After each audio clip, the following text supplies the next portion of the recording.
नाही या ना पुढे आम्ही आहे तुम्ही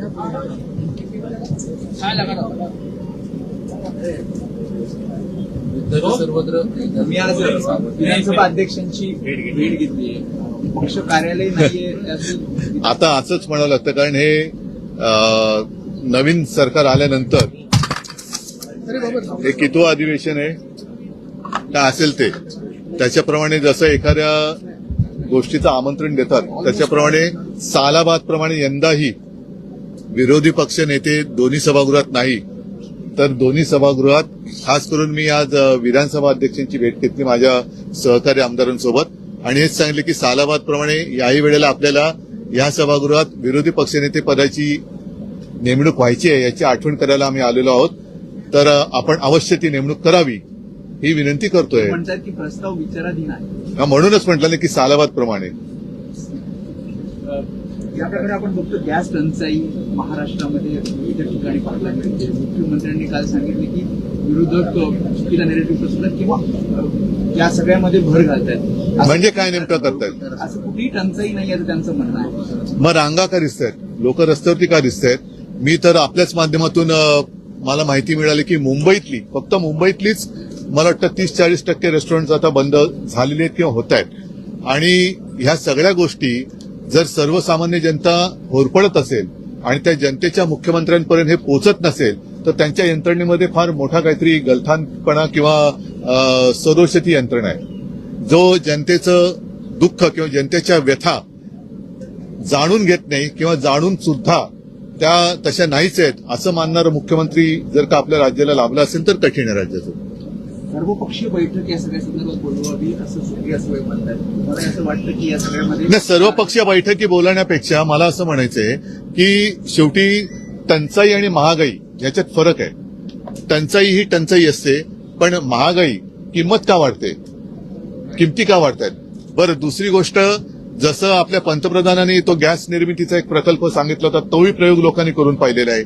तर तोही म्हणजे असं काही नाही की नुसती टीका करतायत, तर जे पंतप्रधान सांगतायत ते तो सुद्धा प्रयोग करून पाहिलाय लोकांनी.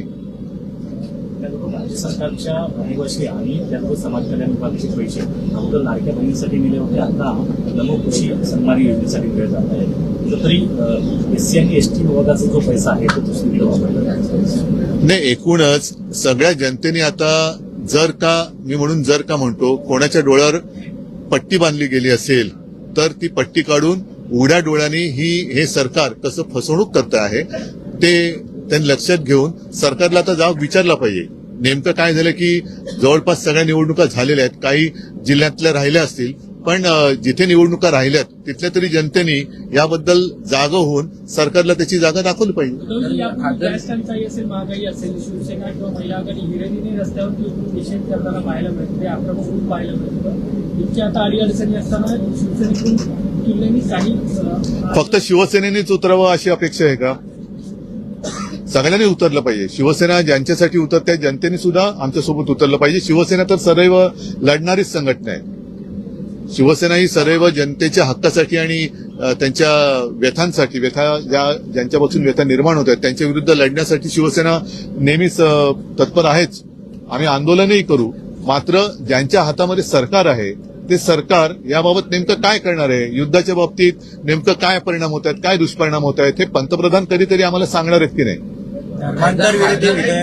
चला आणलं गेलंय नाही, एक धर्मांतराच्या बद्दल जे विधेयक आज मला वाटतं विधानसभेत मांडले गेले, उद्या परिषदेत मांडलं जाईल. साधारणतः तो मसुदा मी पाहिला. धर्म स्वातंत्र्य हे प्रत्येकाला असलंच पाहिजे.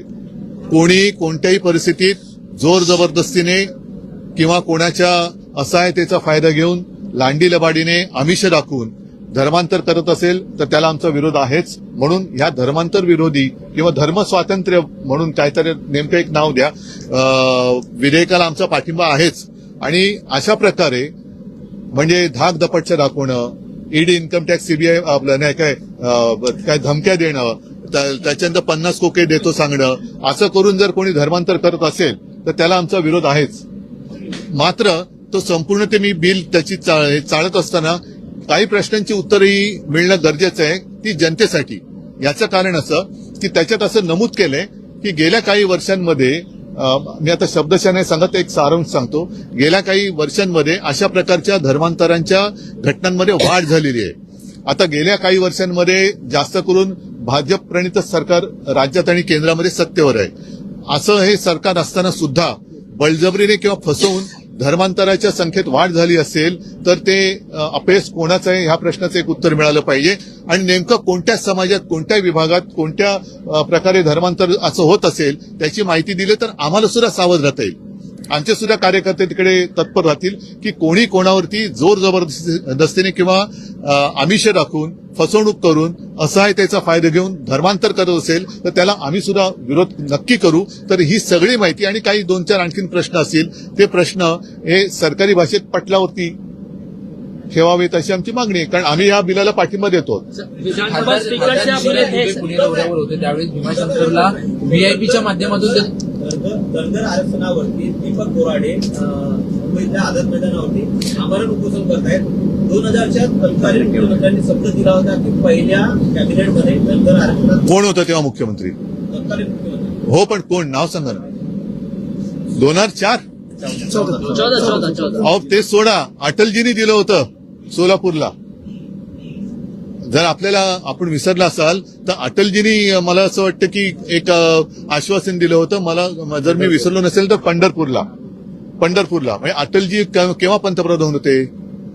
ह्याच पक्षाचे ते पंतप्रधान होते.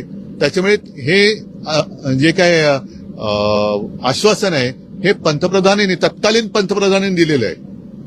त्याच्यामुळे ते पूर्ण करणं हे आता तत्कालीन म्हणायचं नाही, आत्ताच्या याला काय म्हणायचं, आत्ताच्या वर्तमान पंतप्रधान आणि मुख्यमंत्र्यांचं कर्तव्य आहे.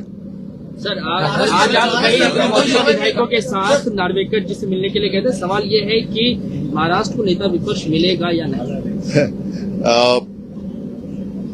दोनों जो सदन है, शायद इतिहास में पहली बार ऐसे हम अनुभव कर रहे हैं कि दोनों सदन के लिए विपक्ष के नेता नहीं है. क्यों डर रही है सरकार?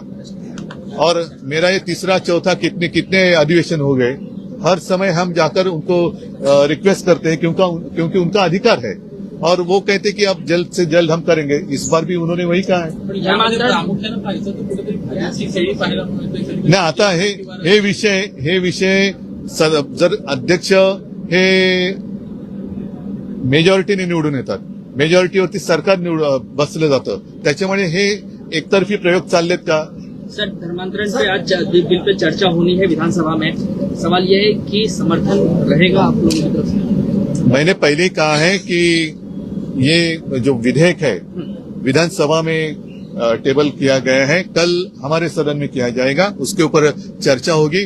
पहले मैं स्पष्ट करना चाहता हूं, जोर जबरदस्ती धर्मांतर करने के लिए हमारा विरोध है और इसलिए हम इस विधेयक का समर्थन जरूर करेंगे. लेकिन कुछ चीजें ऐसी है उस बारे में जानकारी मिलने की आवश्यकता है. सर, गलवान युद्ध पर आधारित एक गलवान रिलीज होने वाली. अरे हो, पण ते आता ह्याच्यामध्ये कुठे धर्मांतर आणि गलवान? बेळगावमध्ये जय महाराष्ट्र गीत वाजल्यामुळे मराठी मुलांवर गुन्हे दाखल झाले. आणि क्रिकेट मॅचच्या जल्लोष करताना महाराष्ट्र गीत वाजवलं म्हणून गुन्हे दाखल झाले बेळगावमध्ये अनेक तरुणांच्यावर.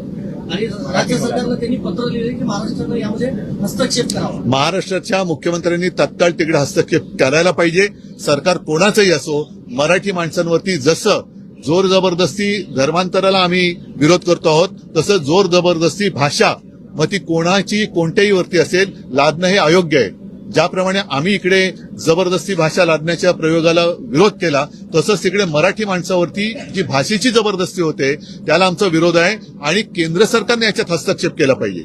वर्षानुवर्षे केंद्र सरकारकडनं जी माझी माहिती आहे सुप्रीम कोर्टात थोडीशी त्यांच्या बाजूने ते झुकलेले आहेत. तसं न करता अत्यंत निपक्षपातीपणाने केंद्राने भूमिका घ्यायला पाहिजे आणि राज्य सरकारने सुद्धा याच्याबद्दल हस्तक्षेप केला पाहिजे आणि तिथल्या मराठी माणसांवरती अन्याय होता कामा नये ही महाराष्ट्राच्या मुख्यमंत्र्यांची सुद्धा जबाबदारी आहे आणि देशाच्या पंतप्रधानांची सुद्धा जबाबदारी आहे. सर, शासनाच्या वेगळ्या खात्याकडून महापालिकेला